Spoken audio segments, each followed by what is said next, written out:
is ordinary till you see the core side of it. And what you're looking for is the story behind the news. We bring it to you from Lagos, the commercial capital of Nigeria. Giving you all sides and political stories round the clock. Every detail from the start line to the final whistle. CoreTV News, expanding your view.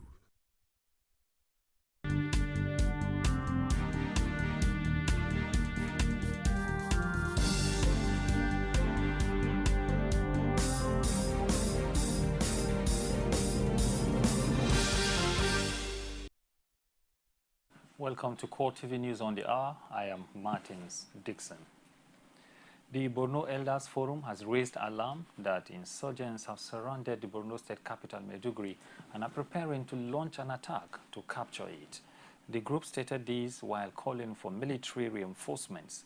The alert from the forum, made up of retired senior civilian and military officials, came after the United States of America warned of an imminent attack on the city, and analysts claim the government risks losing control of the region.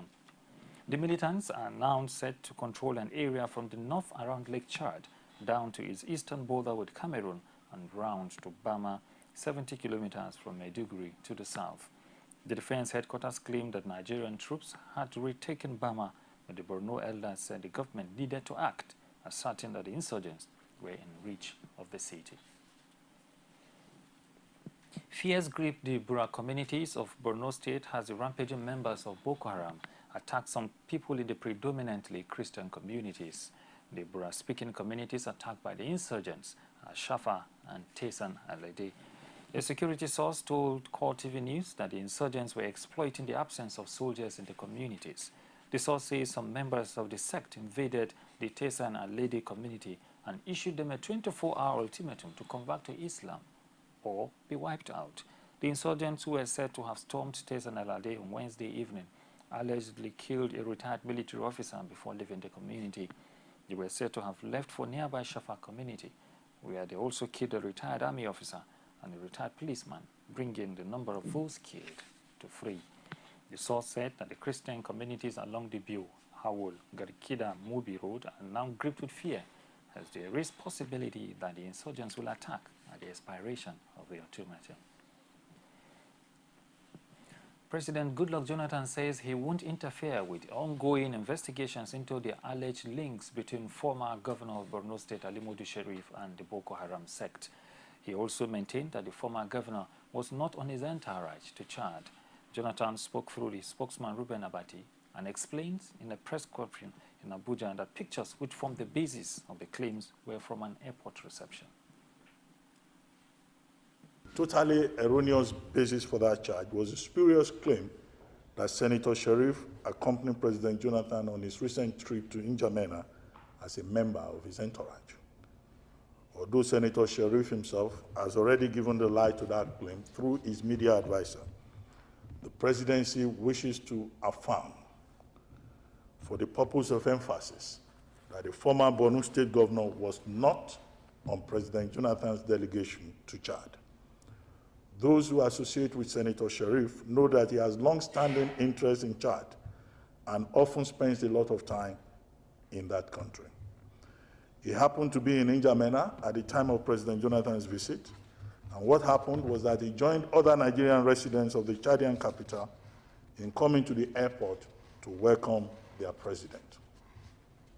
That was the full extent of his participation in the visit. And it was also at the N'Djamena International Airport that the pictures, which form the basis of the bogus allegation of President Jonathan hobnobbing with an accused sponsor of terrorism, were taken. The Ariwa Consultative Forum has hailed the federal government's decision to recall about 10,000 Nigerian soldiers into the army, but it, however, advised the authorities to ensure that only qualified personnel are recalled. The forum argues in a statement issued in Kaduna that former Niger Delta militants who were never in the military should be excluded from the process, having benefited from the amnesty program. The Ariwa Consultative Forum insists that ex-militants are not qualified for either reinstatement or recall from the reserve list. A clarion call has once again been made for the empowerment of the girl child. This according to the Oyo State Officers' Wives Association, organizers of the program. It will stem the rising tide of violent crimes against women and the girl child. Buloma Adekunle was at the event and brought back this report. The Kakanfo in Ibadan, venue of the two-day sensitization program for the empowerment and education of the girl child, organized by wives of Oyo State government officials under the leadership of wife to the state governor, Florence Ajimobi, witnessed a huge crowd as women trooped in for a common cause. The theme of the program, Girl Child Empowerment, a Challenge for All, was driven from different angles by speakers at the occasion. I've never liked the idea of girl child. Please tell my father I am not a girl child. First, I am a child. Second, I am a girl. There's nothing called girl child. Let me just quickly demystify that, long myth of the fact that women are the weaker sex. There's nothing like women are the weaker sex, because earlier in this year, all the most important federal government ministries in this country were led by women. The Minister of Petroleum is a woman. The Minister of Finance, woman. Minister of Water Resources, woman. Minister of Education, woman. Women Affairs, woman. Minister of Water Resources, woman. Minister of Information and Communication Technology, woman. Apart from all those ministries, other ministries are other ministries. And so if our petrol, our water, our education, our environment, our aviation, and everything that makes us significant as human beings are managed by women, we are actually not the weaker sex. We are the more powerful sex. Sound trusts the women folk to leverage on issues, especially those that touches their hearts. The fate of the over 200 missing girls and the confinement of the dreaded Boko Haram also receives the attention. I sympathize with this country, Nigeria, and I sympathize with myself at the same time. I pray that these girls come back to Nigeria, these over 200 Chibok girls. It is a pity for the past days, 149 days ago, we have not been able to recover these children. But as we mothers continue to pray, we are all on our knees that God should please bring back these girls safe. Yes, I believe and I hope and I pray every day as a mother and as a sister. I know that they will definitely come back if something drastic is done. I know I've heard a number of times in the papers, in the media, the president and top military officials have promised, have told us they know where these girls are. So I think more efforts should be put in trying to ensure their rescue and they should be brought back safely.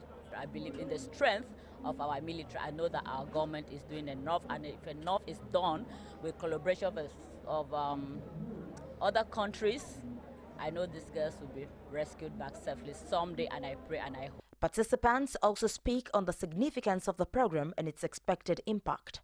I discovered that we need to empower our child girl.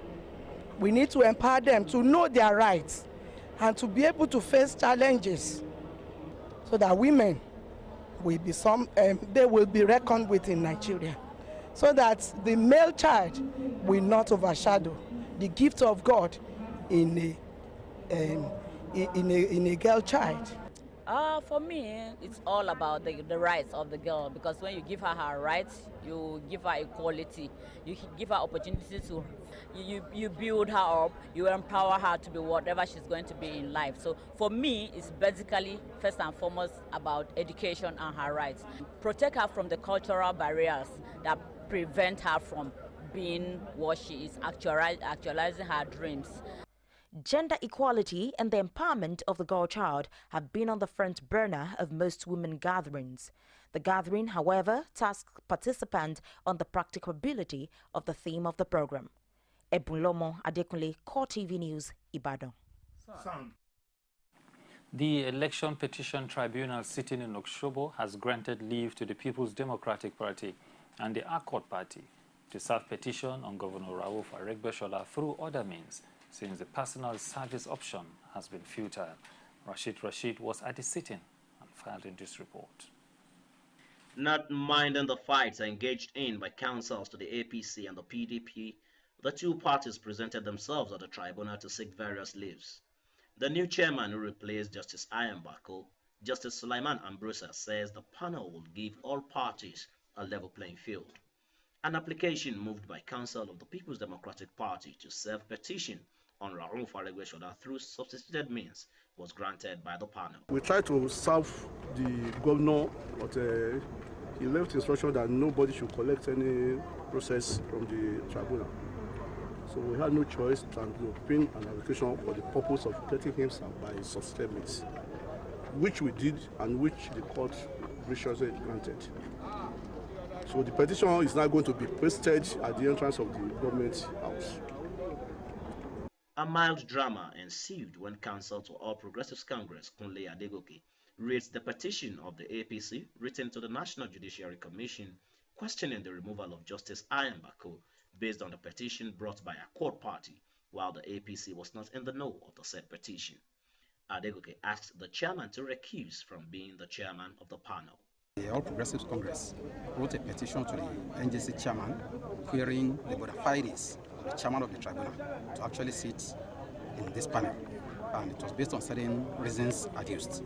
You would observe that the former chairman, Justice Ian Bako, was removed from this particular tribunal some few days ago, based on a petition, as we heard, by a court party acting for and on behalf of People's Democratic Party. And that was done without notice to all the parties involved in this petition. And it's on that basis that we said that, well, if they could forum shop for whatever reason, then we must bring it to the notice and attention of the tribunal that the choice or the choice of the chairman might not be too palatable with us. Another motion of the APC was that the tribunal should set aside earlier leave granted the PDP for the inspection of INEC materials based on what was described as defective application.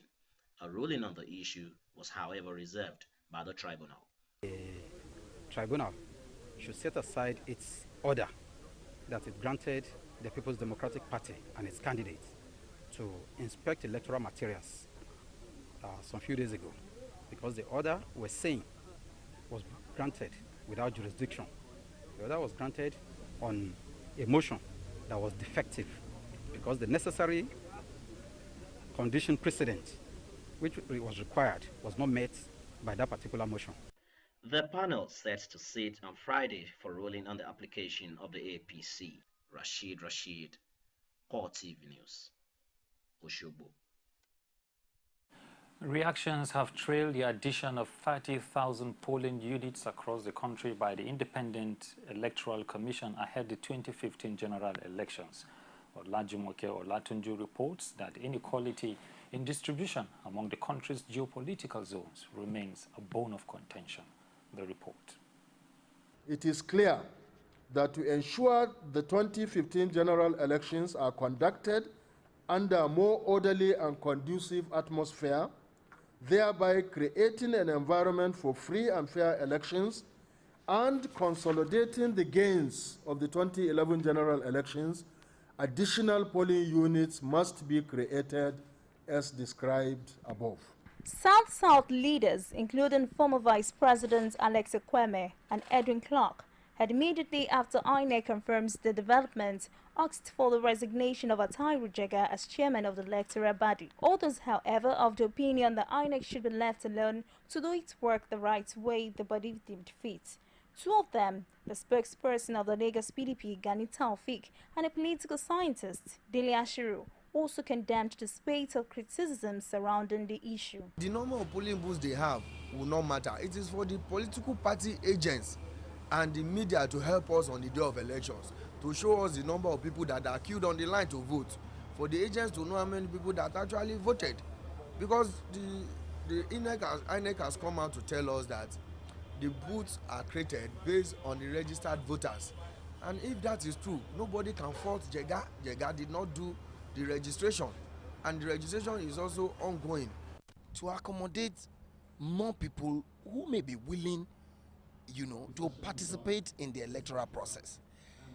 For goodness sake, if we had X number of polling units in the last 4 years, I don't think it is out of place for an electoral umpire to think that to make the process more enjoyable, more relaxing, more polling units should be created.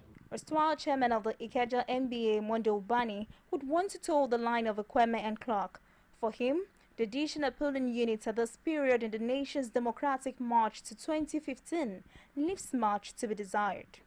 INEC will have great difficulty, especially Professor Jaga, to convince the Southerners of the so glaring inequality in the creation of additional polling units. You created polling units 70% from in the northern region and 30% to the south. And the more appalling is the number of polling units in the southeastern region. In fact, the Abuja, the FCT Abuja has more polling, the new additional polling unit, more than the entire eastern region, the 5 states combined.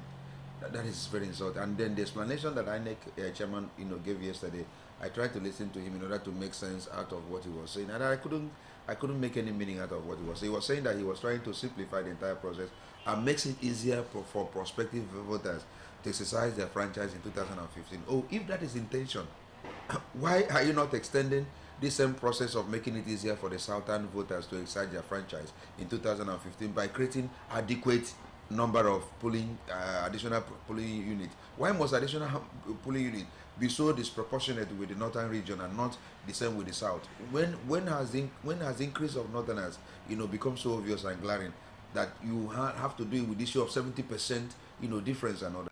Meanwhile, political watchers are closely monitoring the developments and its effect on the journey into the 2015 general elections. Olajumoke Olatunji, CoreTV News, Lagos. Management of Obafemi Awolowo University gives update, clears doubt on purported outbreak of Ebola virus. Details of these and other stories after this timeout. There is an Ebola virus epidemic in some West African countries. The Nigerian government wants you to be aware and watch out against the spread of Ebola in your community. Help keep our country safe and watch out for severe cases of fever, headaches, diarrhea, chest and abdominal pain, sore throat, cough, red eyes, and bleeding from the eyes, ears, and nose, especially when these symptoms are found in persons coming into Nigeria from other West African countries. Protect yourself. Wash your hands regularly with soap and running water, or use a hand sanitizer. Avoid contact with the blood, urine, feces, or saliva of animals like bats, monkeys, gorillas, chimpanzees, or infected persons. The Ebola virus is deadly. Don't catch it. Don't spread it. This message is brought to you by the Federal Ministry of Information. The Obafemi Awolowo University was in the spotlight earlier this week as a result of a suspected case of Ebola outbreak with a female student who had contact with Ebola victim in Port Harcourt. The university management addressed journalists to clear the air and give update on the said outbreak. Rashid was there and brought back this report. As the news of alleged Ebola outbreak in Obafemi Awolowo University filtered into town, Nigerians are apprehensive and want to know the result of the test run on the suspect. The university authorities this afternoon are happy to announce to the whole world that the results of the preliminary and confirmatory test proved negative. Consequently, this university is Ebola virus disease free. The OAU management went further to explain the proactive measures taken by the institution to prevent Ebola outbreak in the university. It's prepared to handle cases, suspected cases, and we have collaboration with Lagos that if we have suspected cases, they will come in and assist us to transport the patient to their center and then do all necessary investigations. Maintain standard hygienic precautionary measures as established by the University Ebola Disease Surveillance Committee. Following the stigma experienced by surviving victims, the school authority announces zero tolerance on the development. This university has never and will never stigmatize anyone with Ebola virus disease. There's no way the student will come back and will not allow her to continue studentship. A few because a few of the students that are from neighboring, especially from Liberia, we've told them not to resume, and they have not resumed. As the Obafemi Awolowo University is certified free from Ebola, it is expected that Nigeria will also be free from the dreaded disease sooner than later. Rashid, CoreTV News, Ile-Ife. Residents of the Federal Capital Territory are divided over the September 22nd resumption date for schools across the country. While others are seeking for a return to the October 13 date, some say the federal government is on top of the situation. The report. Ebola virus was imported to Nigeria by the late Liberian-American Patrick Sawyer in August, and since then the country has had to battle with the spread. One of the decisions taken to contain it was to extend the resumption date to October 13th before it was moved down to September 22. But this man sees no harm in forfeiting a single term for the sake of saving lives. Let there be complete, let me say, containment exactly of this issue first. In all the states, in all the cities, that there is no more individual being suspected of having the virus, whether on quarantine or whatsoever record. You understand? That's how it should have been. After this now, they can go ahead to resume. One single academic term wouldn't do much damage, if I were to say. Some parents who spoke to CoreTV News say government should be given a second chance. I think we Nigerians should trust the experts. That's the Ministry of Health. They are the ones who are in a position to know whether our children are still at risk or the Nigerians are still at risk. If they think that it is all right for schools to resume on the 22nd of September, then all of us should accept it, because I don't think that they will advise us to bring our children together when we are still at risk of the Ebola virus disease. So I don't understand why there should be a controversy about it. Actually, the federal government has a plan for Nigerian children, and I agree with them. The Parent Teachers Association should shift stand. I agree with the federal government. This student is from Anglican Comprehensive Secondary School. She says she will only return to school if her safety is guaranteed. But let them be a clinic in the school in case of any student has it. So you feel safe if there's a clinic in school? Yes. For now, Nigerians will have to stick with the new school resumption dates, as the government say it has no plan to revert to the old resumption date of October. But a number of Nigerians are scared that not many school children will know what to do in case of any eventuality around their school premises. The judge handling the Oscar Pistorius case has cleared him of murder, but has left till Friday to announce whether the athlete is guilty of culpable homicide. Judge Thokozile Masipa said prosecutors had not proved he meant to kill his girlfriend River Steenkamp, prompting tears from the Olympic sprinter. But she said he acted hastily and had been negligent. Pistorius says he thought an intruder was in the toilet. Adjourning the trial, the judge said a reasonable person would not have fired. She is expected to deliver a verdict of culpable homicide, but has not yet spelled it out. Earlier, Judge Masipa described Pistorius as an evasive witness, but said this did not mean he was guilty. Clearing him of murder charges, she says she could not have foreseen killing whoever was behind the toilet door. The South African Olympic and Paralympic sprinter had denied murdering River Steenkamp after a row on Valentine's Day last year, saying he shot her by mistake. He has pleaded not guilty to all the charges he faces, including 2 counts of shooting a firearm in public and illegal possession of ammunition. And that's it on this hour. Next is Core Digest. Thank you for joining us and have a very good morning.